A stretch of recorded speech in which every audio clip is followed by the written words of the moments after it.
पापा, दूध पी लीजिए पापा। आपका व्रत है ना पापा। और देखिए, सुबह से आपने कुछ खाया भी नहीं है। लीजिए, दूध पी लीजिए। पापा,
ये बिजली को क्या?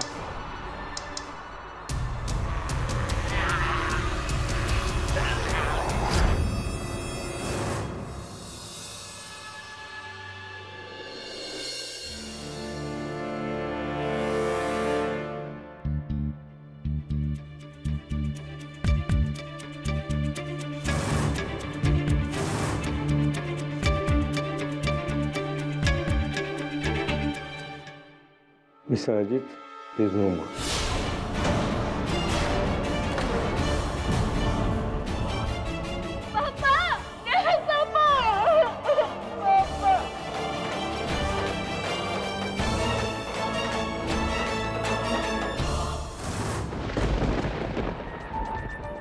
माचिस कहाँ है?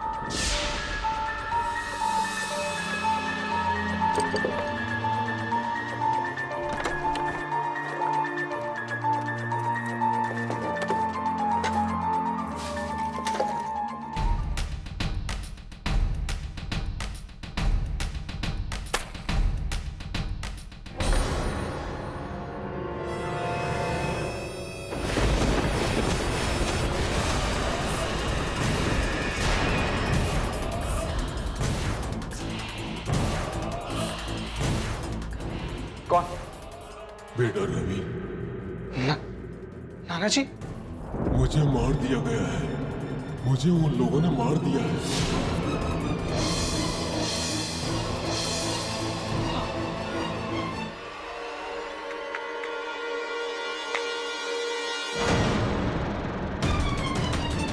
नाना जी,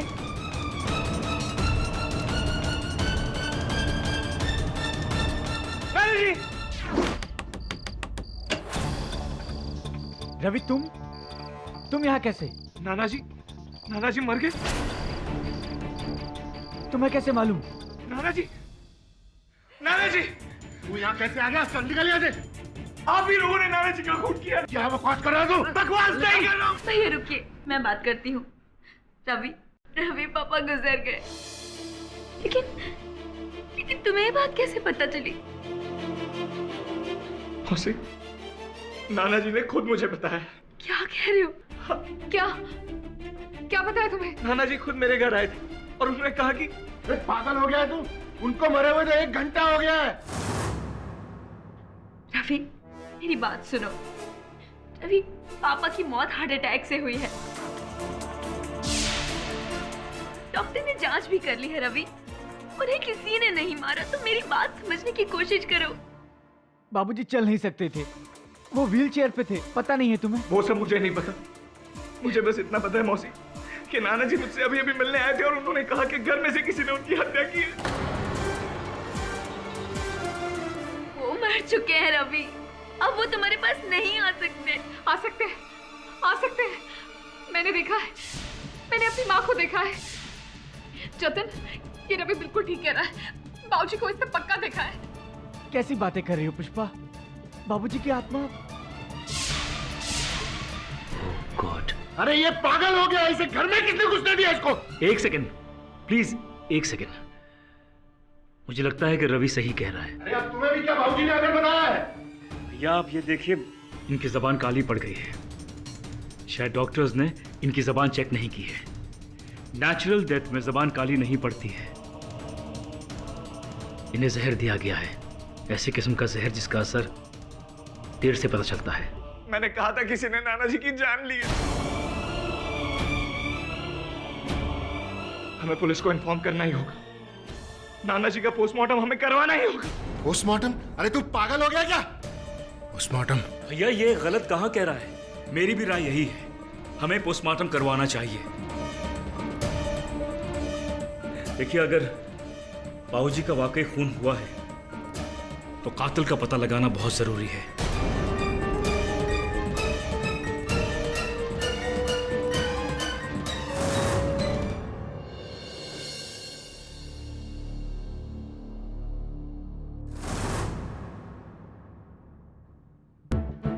आई एम रियली सॉरी। वैसे दीनानाथ जी ने खाने में क्या खाया था? आई मीन जो आप लोगों ने नहीं खाया था। जी उन्होंने तो कुछ खाया ही नहीं था सुबह से। उनका तो व्रत था, बस वो नंदू ने प्रसाद लाके दिया था, वही खाया था। ये नंदू कौन है? फूल वाला है, हमारे घर फूल देने आता है। सर कमरे से ये प्रसाद मिला है।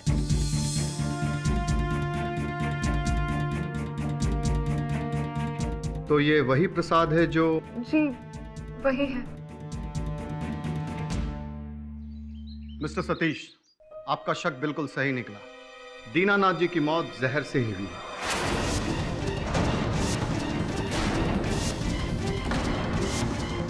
और वो जहर उनके प्रसाद में था, जो कि हमें उनके कमरे से मिला। जब हमने नंदू फूल वाले से तहकीकात की तो उसने हमें बताया कि वो प्रसाद उसे रवि ने दिया। रवि?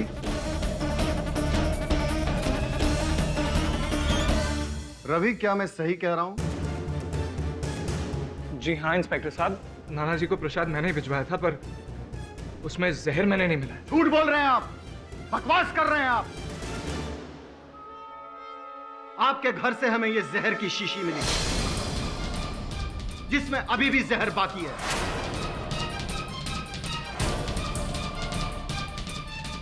और यही नहीं, इसके पहले भी आपने दीनानाथ जी को मारने की कोशिश की। अरे इंस्पेक्टर साहब, अब ये कैसी बात कर रहे हैं? वो मेरे नाना जी, मैं उनका खून क्यों करूंगा भला? इसका फैसला तो अदालत करेगी। फिलहाल यू आर अंडर अरेस्ट। गिरफ्तार कर लो इसे। अरे मामा जी बताइए इनको, मैं नाना जी का खून नहीं कर। अरे छोड़िए यार इंस्पेक्टर साहब, मैं अपने नाना जी का खून नहीं कर सकता। रवि, तुम्हारी ये कहानी जितनी विचित्र है उतनी ही मनोरंजक भी। सुन के मजा आया, लेकिन विश्वास करना जरा कठिन है। ये भूत प्रेत की बातों पर, अंधविश्वास की बातों पर ना अदालत विश्वास करेगी ना मैं। इसलिए सच सच बताओ, कैसे पता चला तुम्हें अपने नाना जी के देहांत का? सर सच ही बता रहा हूं मैं आपसे। सर नाना जी मेरे सामने खड़े थे और उन्होंने खुद मुझसे कहा। अब अगर तब तक उनका देहांत हो गया था तो भूत ही होंगे ना सर? नहीं, ये तो मैं कह रहा हूँ कि भूत नहीं हो सकते ना। भूत नहीं होते हैं, नहीं प्रकट होते लोगों के सामने। सर प्लीज मेरी बात का विश्वास कीजिए। मैंने अपने नाना जी को नहीं मारा। मुझे नहीं मालूम ये सब क्या हो रहा है। मैं अपने नाना जी को नहीं मार सकता सर। योर ऑनर, ये केस बहुत ही सीधा साधा सिंपल सा केस है। 2+2 4 वाला इश्यू है। अदालत का ज्यादा वक्त बर्बाद होगा नहीं। दीनानाथ तिवारी जी, उनकी हत्या की गई है और जो सबूत और हालात है वो सारे इशारा कर रहे हैं कि दीनानाथ तिवारी जी की मृत्यु, उनकी हत्या उनके नाती यानी कि उनकी बेटी के बेटे रवि शर्मा ने की है। दीनानाथ तिवारी जी की मृत्यु जहरीला प्रसाद खाने की वजह से हुई थी। एक्चुअली ये प्रसाद जो है वो नंदू नामक एक फूल वाले ने दीनानाथ तिवारी जी को दिया था। वो रोज, नंदू जो है वो रोज फूल देने तो जाता था दीनानाथ तिवारी जी को, लेकिन उस दिन फूल बना के जहरीला प्रसाद खिला दिया। और एक बात पता चली योर ऑनर कि ये जो जहरीला प्रसाद है वो नंदू को दिया किसने? रवि शर्मा ने। मैं सिर्फ एक सवाल पूछना चाहता हूँ रवि शर्मा जी से योर ऑनर, इजाजत है? Thank you.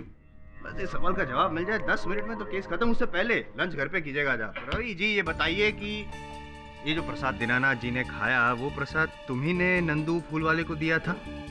जी। नहीं, जी हाँ या जी ना? मिस्टर जायसवाल, क्या ये नहीं हो सकता कि रवि ने ही नंदू को वो प्रसाद दिया, लेकिन जिस समय प्रसाद दिया प्रसाद में जहर नहीं था, उसके पश्चात नंदू ने या किसी और ने उस प्रसाद में जहर मिलाया हो? संभव है? संभव हो सकता है, लेकिन एक चीज है जो मुझे समझ में नहीं आ रही, आप समझा दीजिएगा मुझे कि वो कैसे हो सकता है।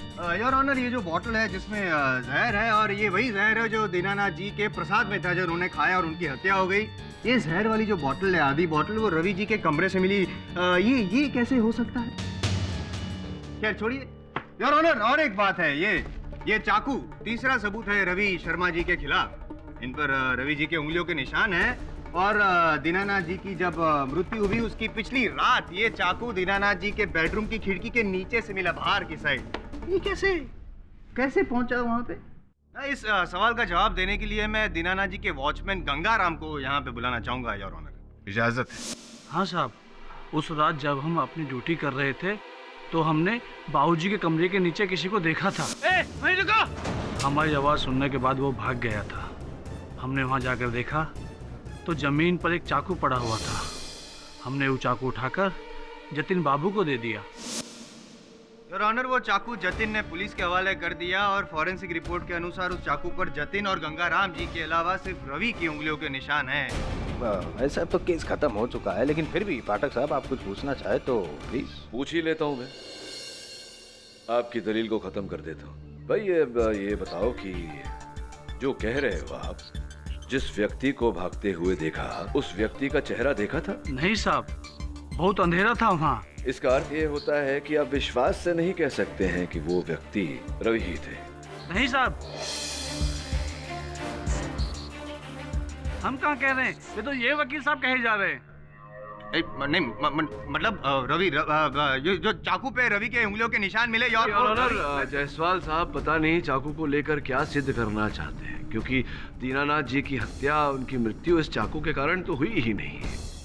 आप आज्ञा दें तो मैं अपने मुवक्किल रवि से चंद प्रश्न करना चाहूंगा। इजाजत है? धन्यवाद।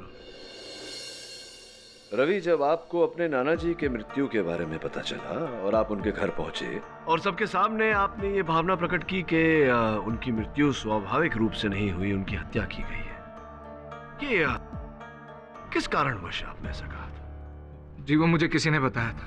अच्छा, किसने? मेरे नाना जी। यस योर ऑनर, उस रात नाना जी खुद मेरे घर आए थे। नाना जी?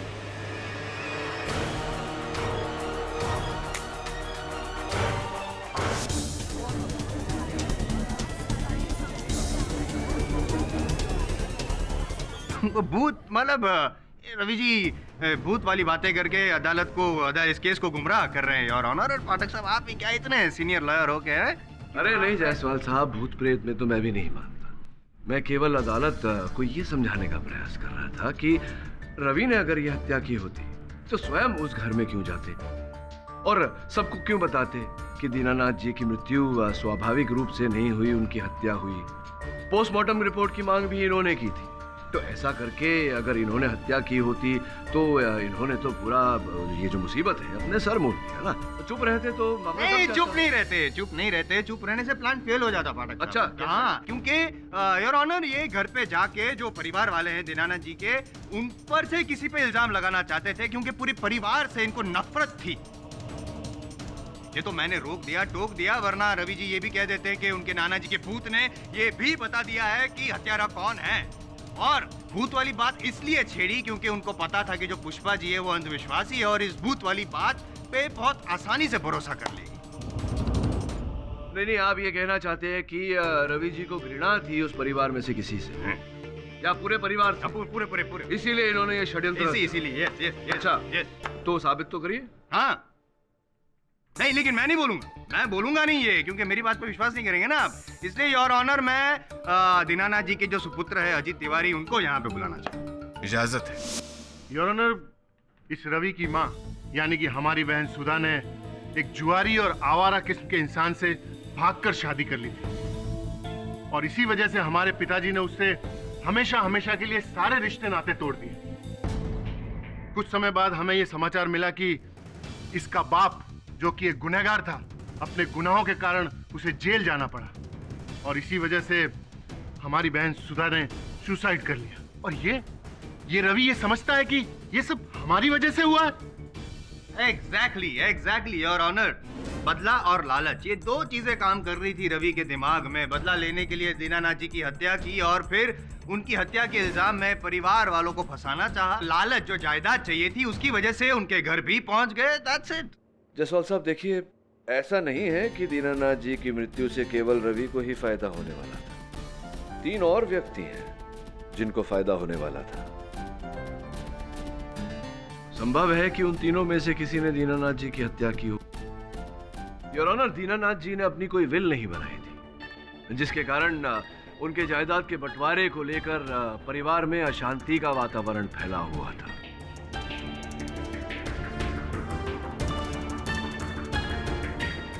इस बात की पुष्टि के लिए मैं उनके घर के पुराने नौकर बिंदा जी को कटघरे में बुलाने की अनुमति चाहता हूँ। अनुमति है। बाबूजी और उनके बेटों में तो कभी बनती ही नहीं थी। उनके छोटे बेटे जतिन, वो तो कभी कभार उनसे बात कर लिया करते थे, लेकिन उनकी पत्नी पुष्पा और अजीत, ये दोनों उनसे लड़ते झगड़ते रहते थे। ये जो झगड़े होते थे किस बात पर होते थे? पैसों के लिए वकील साहब। धंधे के नाम पर उनसे बहुत सारे पैसे ऐंठ लिए थे इन लोगों ने। बाबूजी ने उन्हें पैसे देने से इनकार कर दिया था। एक पैसा नहीं दूंगा तुम्हें। मेरी बरसों की कमाई तुम दोनों ने अपनी अय्याशी में फूंक दी। अय्याशी नहीं, बिजनेस किया है हमने। हाँ, जानता हूं मैं क्या बिजनेस किया तुमने। अरे क्या करोगी ये पैसा बचाकर? मरने के बाद हम दोनों को ही मिलने वाला है वो पैसा। तुम दोनों नहीं, रवि का और तुम्हारी बहन सुमन का भी बराबर का हक है उस पैसे पे। एक पैसा नहीं दूंगा उन दोनों को, एक पैसा। याद रखना, ये जो बिल है वो हम दोनों के नाम कर दीजिए आप, समझ गए? मर जाऊंगा लेकिन ऐसी बिल नहीं बनाऊंगा मैं अपने जीते जी रवि और सुमन पे कोई अन्याय नहीं होने दूंगा। और अगर ज्यादा जबरदस्ती की तो पुलिस पे जाके शिकायत दर्ज करवाऊंगा मैं। निकल जाओ तुम दोनों यहाँ से। भैया चलो यहाँ से। चलो तुम भी चलो। जान से मार डालूंगा मैं इस गुंडे को। मुझे धमकी देता है अपने बड़े बेटे को। भैया चलो, मैं समझाऊंगा। झूठ बोल रहा है ये नमक हराम। यही बाबूजी के कान भरता था। ऑर्डर मिस्टर अजीत, प्लीज अपनी जगह बैठ जाइए। योर ऑनर, सॉरी पाठक साहब, एक नौकर की बात पर कितना भरोसा किया जा सकता है? ये भी तो हो सकता है ना पाठक साहब कि रवि ने बिंदा प्रसाद जी को कुछ पैसे खिलाए हो, ये सारी बातें कहने के लिए इनके खिलाफ। हो सकता है। हाँ, तो हो सकता है। तो ये भी हो सकता है कि आपने अजीत जी को पैसे दिए हो मेरे मुवक्किल रवि के विरुद्ध बोलने। पाठक साहब, मुझ पे इल्जाम लगा रहे हैं आप। आपको पता है, आप जानते हैं कि मैं जानता हूँ कि आप इतने शरीफ हैं। गली गली में आपके शराफत की चर्चा है। योर ऑनर, अभी बिंदा जी ने अदालत में जो बातें कही उन्हें प्रमाणित करने के लिए मेरे पास सबल साक्ष्य भी है।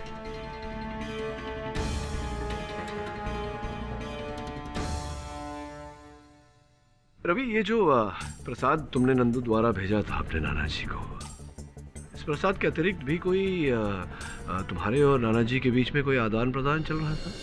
Yes sir. पिछले कुछ महीनों से मैं और नाना जी नंदू के माध्यम से एक दूसरे को चिट्ठियां पहुंचा रहे हैं और चिट्ठियों में नाना जी ने घर के हालातों के बारे में काफी कुछ लिखा है।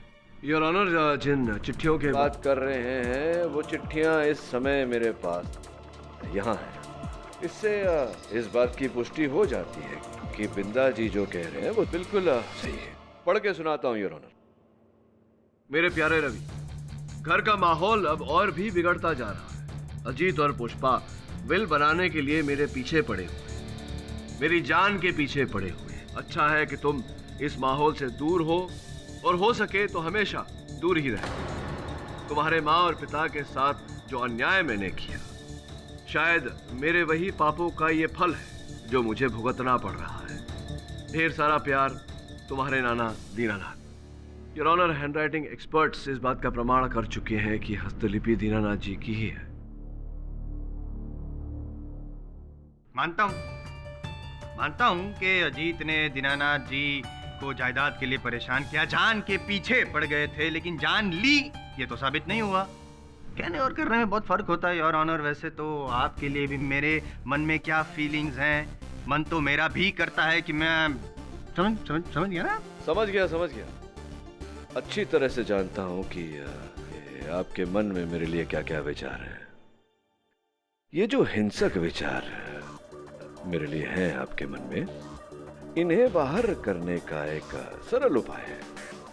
कभी कभार एक आध केस जीत जाए तो अपने आप ये हिंसक विचार बाहर हो जाएंगे, लेकिन मेरे होते हुए ये जरा कठिन है आपके लिए जायसवाल साहब। कोशिश तो कर ही सकते हैं। जरूर कोशिश करूंगा। फिलहाल ये केस जीतने की कोशिश करूं with your kind permission sir. Please. Your honour, ये जो सारे सर्कमस्टेंशियल एविडेंसेस हैं वो सारे रवि के खिलाफ है और पाठक साहब जो दावा कर रहे हैं कोई सबूत है नहीं। नहीं, मिल जाएंगे सबूत समय अनुसार योर ऑनर, मिल जाएंगे। The court is adjourned for the day.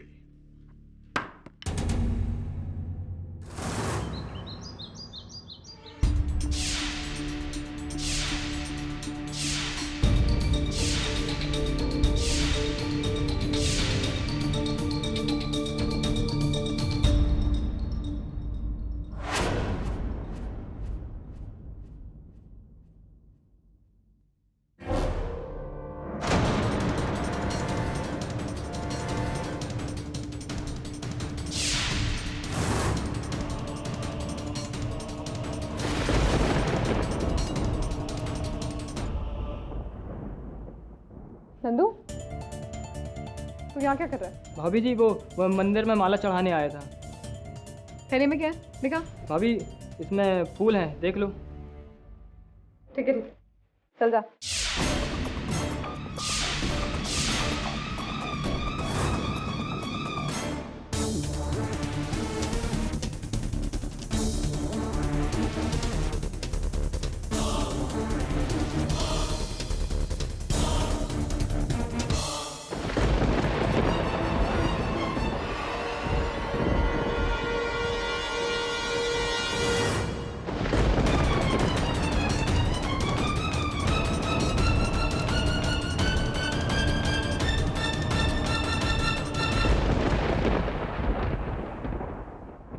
Varun, her case समान तो होता नहीं। अब अलग केटी बैड न्यूज है। नंदू का खून हो गया और उसका खून भी उसी जहर से हुआ जिससे कि दीनानाथ जी का खून हुआ था। बड़ी विचित्र बात है। भला नंदू को कोई क्यों मारेगा? ये जहर उसे दिया कैसे गया था सिंह साहब? ये तो पता नहीं चला है, लेकिन जब हमने उसकी खोली में जाकर के पूरी छानबीन की तो हमें वहां पर कुछ खाने की चीज भी नहीं मिली। लेकिन एक विचित्र बात यह निकली कि उसकी खोली से हमें 20,000 रुपए का बंडल मिला। सर, जिसके घर में खाने को कुछ नहीं, उसके पास 20,000 रुपए आए कहां से? सोचने वाली बात है। सवेरे नंदू कहाँ गया था ये पुलिस ने पता लगाया है? हम उन सभी जगहों पे गए जहां वो फूल लेके जाता है, लेकिन वो आज सिर्फ दीनानाथ जी के घर गया था। लेकिन जब हमने उसके फूल की थैली को देखी, सारे के सारे फूल जस के तस रखे हुए हैं। केडी, मुझे पूरा शक है उसने दीनानाथ जी के ही कमरे से 20,000 रुपए चुराए। क्यों? ऐसा क्यों लग रहा है आपको सिंह साहब? हमें पुष्पा ने बताया कि आज उसने सुबह सुबह नंदू को दीनानाथ जी के कमरे से बाहर निकलते देखा और उस वक्त नंदू के अलावा और कोई नहीं था उस कमरे में। मुझे पूरा शक है, शक ही नहीं बल्कि यकीन है कि ये पैसे उसने उनके कमरे से चुराए हैं। हो सकता है। इतने वर्षों से नंदू दीनानाथ जी के कक्ष में जाता था फूल रखने। दीनानाथ जी पैसे कहाँ रखते थे ये तो उसे पता ही होगा। प्रश्न अभी भी वही है कि अंततः नंदू को कोई क्यों मारेगा? सिंह साहब, पता लगाइए कि नंदू को कैसे जहर दिया गया था। Yes KD, and I will let you know. Thank you.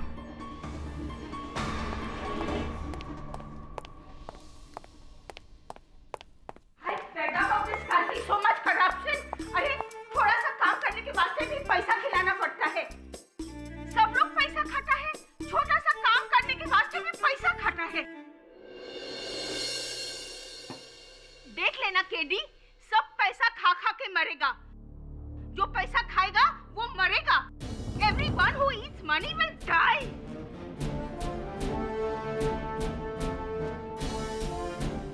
Nandu भी पैसे खाकर मरा क्या?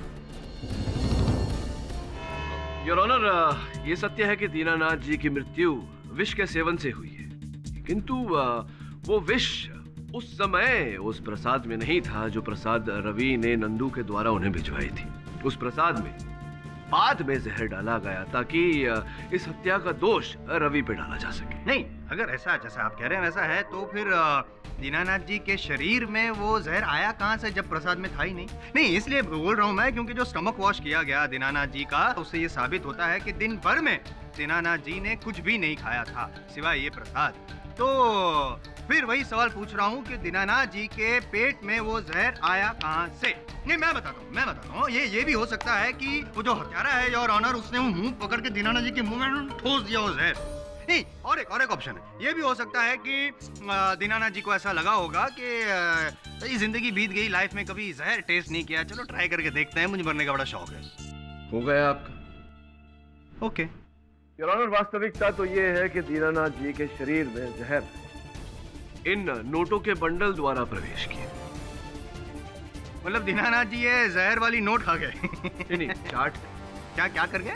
चाट के? हाँ। नोट चाटता है कोई? नहीं, देखिए, एक कृपया कर इसे जरा गिनेंगे। रिश्वत नहीं नोटों को? नहीं, मजाक कर रहा हूँ। गिनूंगा मैं, आप कहते तो जरूर गिनूंगा।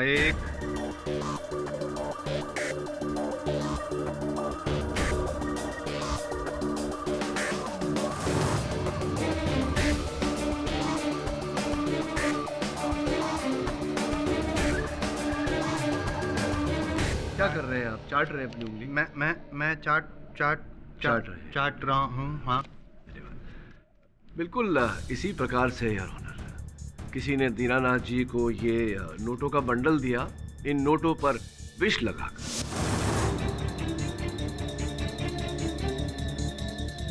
और जैसा कि कई लोगों की आदत होती है, उंगलियों को गीला करने के लिए वो अपने जीभ से चाट लेते हैं, दीनानाथ जी ने भी ऐसा किया और नोटों पे लगा विष उनकी उंगलियों द्वारा, उनके जीभ द्वारा उनके शरीर में प्रवेश कर गया।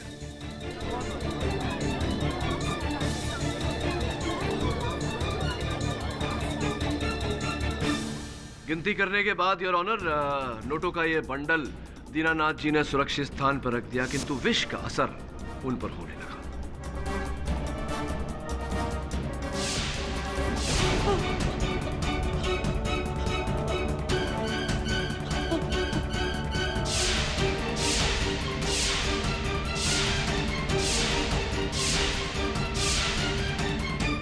योर ऑनर, नंदू की मृत्यु भी वास्तव में एक यूं ही अकस्मात ही हुई है। जब उसने दीनानाथ जी से ये नोटों का बंडल चुराया, उसे नहीं पता था कि वो अपनी ही मृत्यु को निमंत्रण दे रहा है।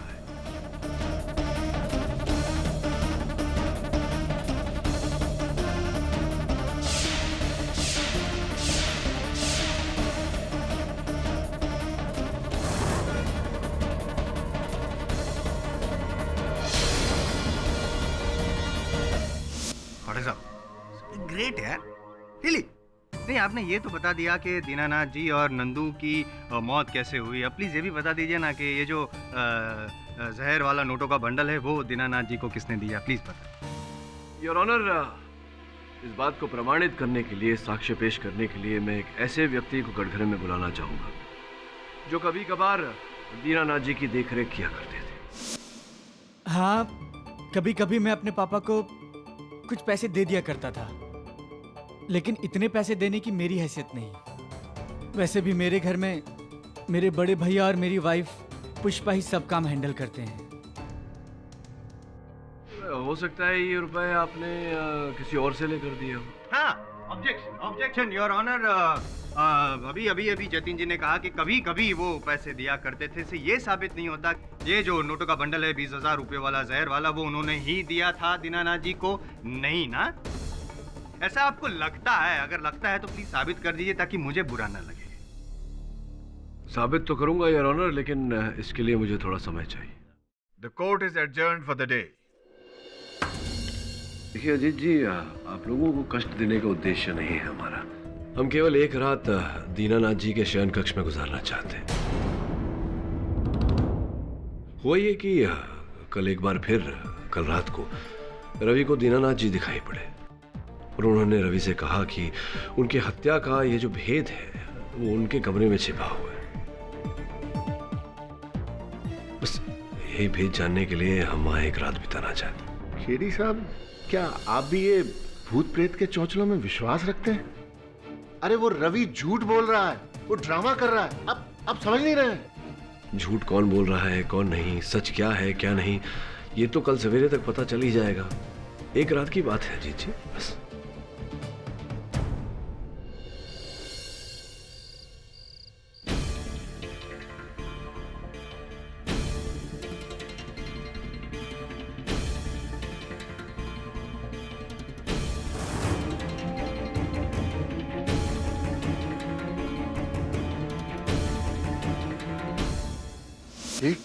ये वकील ने अब एक नया ड्रामा शुरू कर दिया। ये बुढ़ा हमें मरने के बाद भी चैन से जीने नहीं देगा। भाई साहब ऐसा मत कहिए, बाबूजी की आत्मा बुरा मान जाएगी। पुष्पा, अरे मैं सच कह रही हूँ भाई साहब, बाबूजी की आत्मा यही कही है। मैंने भी अपनी माँ की आत्मा को देखा था, देखना उसको भी दिखाई देगी, मुझे यकीन है।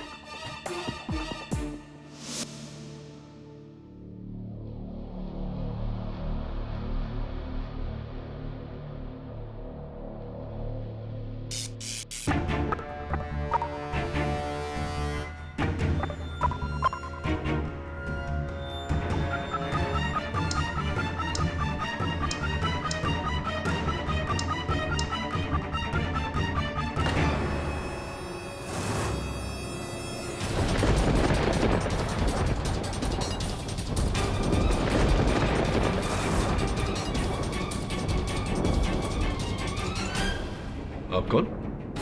मैं दीनानाथ तिवारी। लेकिन दीनानाथ तिवारी जी का तो देहांत हो गया है। मैं मरा नहीं हूं, मुझे मार दिया गया है और मुझे मारने वाले का नाम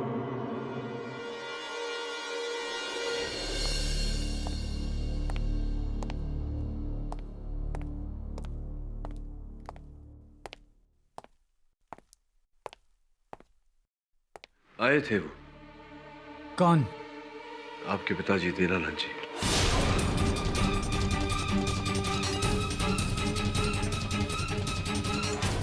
क्या कहा उन्होंने? कहा तो कुछ नहीं, बस हत्यारे का नाम बताया।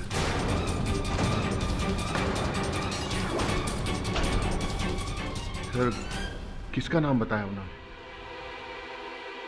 पुलिस को बताऊंगा ना।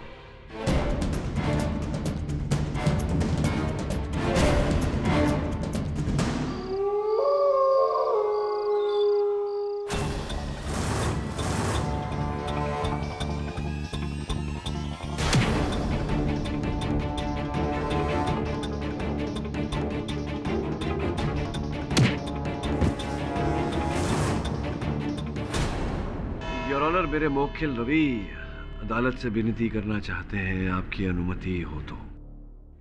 अनुमति है। योर ऑनर, जब कल रात लॉकअप में मैं बंद था, मुझे पता है आपको बिलीव नहीं होगा, पर नाना जी फिर मुझसे मिलने आए थे और उन्होंने मुझसे कहा कि वो आज यहाँ हमारे बीच आएंगे और अपने कातिल का नाम बताएंगे।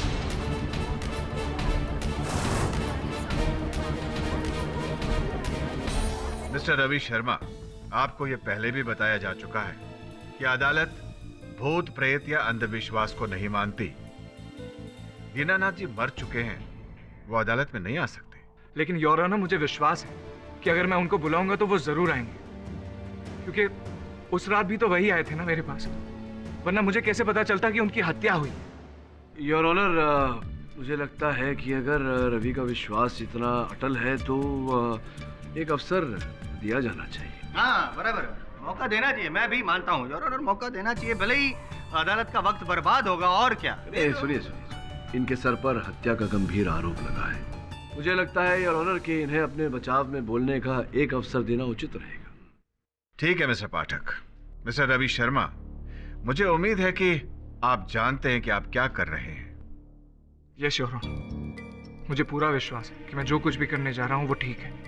बस मेरी एक दरख्वास्त है कि बस कुछ समय के लिए आप ये कोर्ट रूम की रोशनी थोड़ी कम कर दें, प्लीज।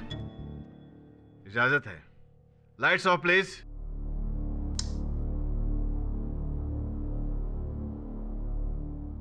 नाना जी, क्या आप मुझे सुन पा रहे हैं? नाना जी आपको आना होगा, आपने कहा था आप आएंगे और मुझे यहाँ से बचाएंगे। नाना जी क्या आप अपने नाते को बचाने नहीं आएंगे? आइए नाना जी, हम सबको यहाँ आपका इंतजार है।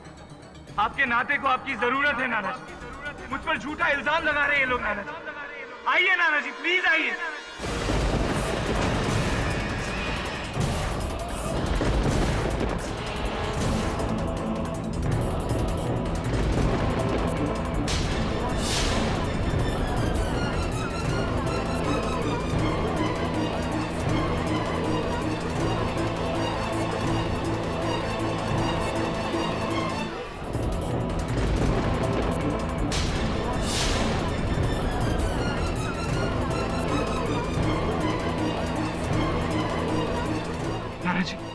आप आ गए। मैं हूँ दीनानाथ। मैंने कहा था ना आपसे। नाना जी क्या आप हमें बता सकते हैं कि असल हत्यारा कौन है? जी हाँ, मैं बताऊंगा। मुझे मेरी बेटी सुमन ने मारा है।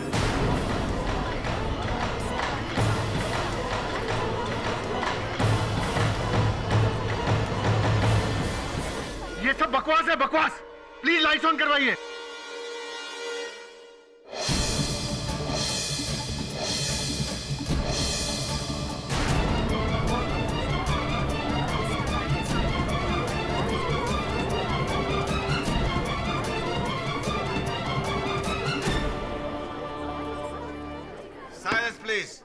क्या मतलब ये तो बिंदा प्रसाद है, मतलब ये क्या मजाक, मतलब बिंदा प्रसाद ही है। तो ये और ऑनर की सच्चाई को सामने लाने के लिए मुझे ये छोटा सा खेल खेलना पड़ा। क्षमा चाहता।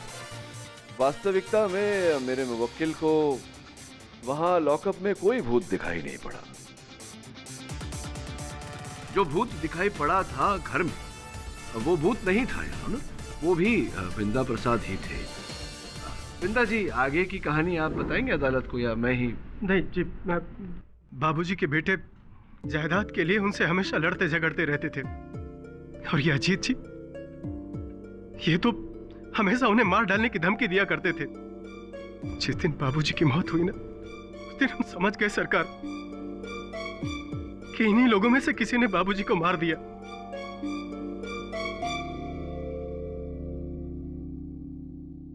लेकिन हम गरीब किससे कहते?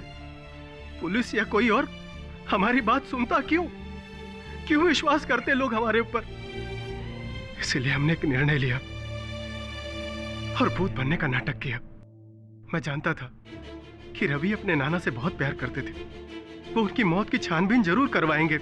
सरकार, जिस दिन बाबूजी की मौत हुई ना, उस रात मेरे सर में बहुत दर्द था। मैं अपने कमरे में सोया हुआ था और जैसे ही पुष्पा और सुमन वगैरह के रोने की आवाज आई, मैं समझ गया साहब कि मेरे बाबूजी की मौत हो गई। मेरे बाबूजी को मार दिया इन लोगों ने।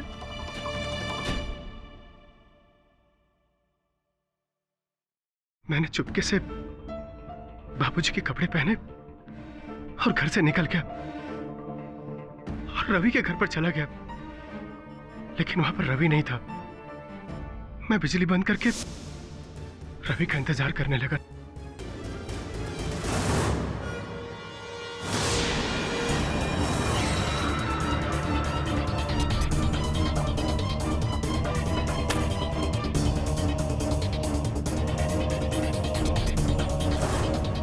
योर ऑनर, मैं आरंभ से ही जानता था कि भूत के भेष में कोई अपनी ही बात कहने का प्रयास कर रहा है। इसीलिए इस भूत के भेद को जानने के लिए मैंने एक रात दीनानाथ जी के कक्ष में बिताई। तो पता चला कि आप कौन? मैं दीनानाथ तिवारी। लेकिन दीनानाथ तिवारी जी का तो देहांत हो गया। मैं मरा नहीं हूँ, मुझे मार दिया गया है और मुझे मारने वाले का नाम मेरी बेटी सुमन ने मारा है। अरे सुनिए दीनानाथ जी, एक बार अपनी शक्ल तो दिखाई। और उसके पश्चात योर ऑनर बिंदा जी ने मुझे पूरी सच्चाई बताई। इन्होंने सुमन जी का नाम केवल इस कारण लिया क्योंकि इन्होंने सुमन जी को देखा था दीनानाथ जी को 20,000 रुपए देते हुए। योर ऑनर, आपकी आज्ञा हो तो मैं सुमन जी को कटघरे में बुलाना चाहूंगा। अनुमति। जी हाँ, वो पैसे मैंने ही पापा को दिए थे। नहीं, पैसे तो दिए, अच्छी बात है, लेकिन उन्हें मारा क्यों आपने? मैंने? नहीं नहीं जज साहब, ये झूठ है। मैंने अपने पापा को नहीं मारा जज साहब। केडी साहब, मेरा विश्वास करिए, मैंने अपने पापा को नहीं मारा। योर ऑनर, उस दिन दीनानाथ जी के घर जाने के पीछे उद्देश्य मेरा दो तरफा था। एक और कि मैं भूत के उस भेद को खोलूं जो मैंने बिंदा के रूप में खोला। दूसरा ये कि मैं असल हत्यारे को पकड़ूं। जब बिंदा ने मुझे हत्यारे का नाम बताया तो मैंने बाहर जाकर आए थे। वो कौन? आपके पिताजी दीनानाथ जी। क्या कहा उन्होंने? कहा तो कुछ नहीं, बस हत्यारे का नाम बताया। मैंने ये इसलिए किया क्योंकि मैं जानता था कि असल हत्यारा सुमन हो या कोई और, वो हड़बड़ा जाएगा और अपनी हड़बड़ाहट में मुझ पर आक्रमण करेगा, जो कि हुआ यार।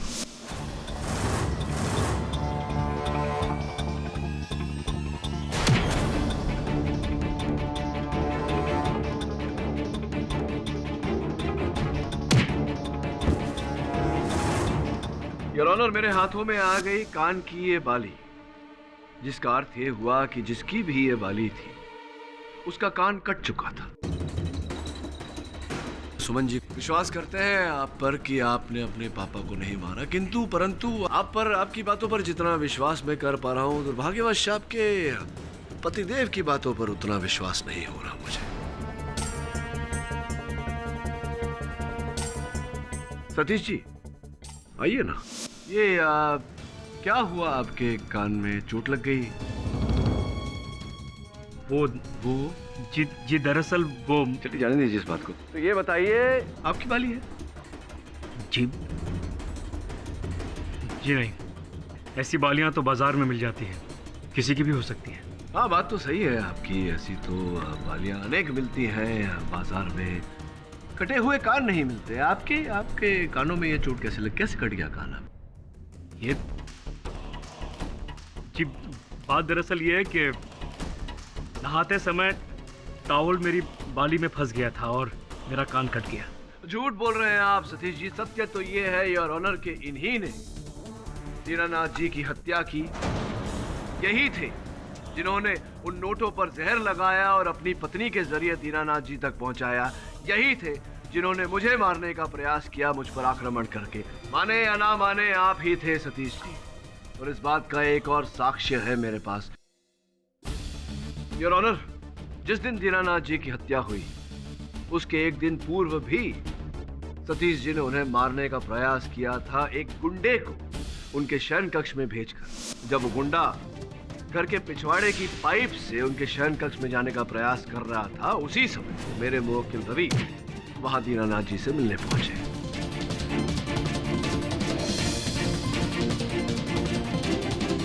उसी गुंडे बब्बन को मैं कटघरे में बुलाना चाहूंगा। हाँ, तो बब्बन साहब, ये बताइए कि ये जो दीनानाथ जी की हत्या आपको करने को कही गई थी, किसने रुपए दिए थे? ये सतीश साहब।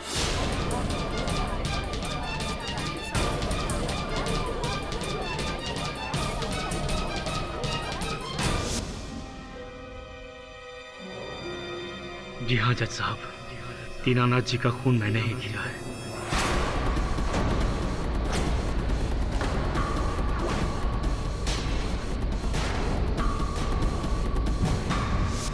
मेरा धंधा बिल्कुल चौपट हो गया था, मुझे पैसों की सख्त जरूरत थी और मेरी पत्नी देवी का होता है, अपने पिता से बहुत प्यार करती थी और अपने दोनों भाइयों से भी। मेरे कहने के बावजूद ये अपना हक नहीं मांगना चाहती थी और मैं अच्छी तरह जानता था। इसके ये दोनों कमीने भाई अपने बाप को टॉर्चर करके उनकी सारी जायदाद खुद के नाम पर लिखवाने के लिए तैयार बैठे थे। पर अगर ऐसा हो जाता जज साहब तो मेरे हाथ एक ढेला नहीं आता। इसीलिए मैंने प्लान बनाया कि मैं दीनानाथ जी को मार डालूंगा। मैंने बब्बन को भेजा कि वो दीनानाथ जी को मार के उनके कमरे की कुछ चीजें चुरा लें, ताकि हत्या और लूट का मामला लगे। लेकिन ये रवि वहां पहुंच गया और इसने मेरा प्लान फ्लॉप कर दिया। फिर दूसरे दिन मैंने नोटों पे जहर लगा के सुमन के जरिए नोट दीनानाथ जी को पहुंचा दिए। योर ऑनर, मेरी पत्नी बिल्कुल निर्दोष है। इस बेचारी को तो यह तक नहीं पता कि नोटों पर जहर लगा था। मैं केमिस्ट्री का स्टूडेंट रह चुका हूं, जहर की अच्छी पहचान है मुझे। मैंने नोटों पर ऐसा जहर लगाया जिससे यह साबित हो जाए कि मरने वाले की डेथ नेचुरल तरीके से हुई है, किसी को शक भी नहीं होगा और दीनानाथ जी की जायदाद बेटे और बेटियों में बराबर बांट दी जाएगी। लेकिन ये रवि, इसने फिर मेरा प्लान फ्लॉप कर दिया। एन वक्त वहां पहुंच के इसने पोस्टमार्टम का बखेड़ा खड़ा कर दिया। उसी वक्त मैंने डिसाइड कर लिया कि मैं इस रवि को इसके ही जाल में फंसा दूंगा। योर ऑनर, मैंने रवि को वो प्रसाद नंदू को देते हुए देख लिया था।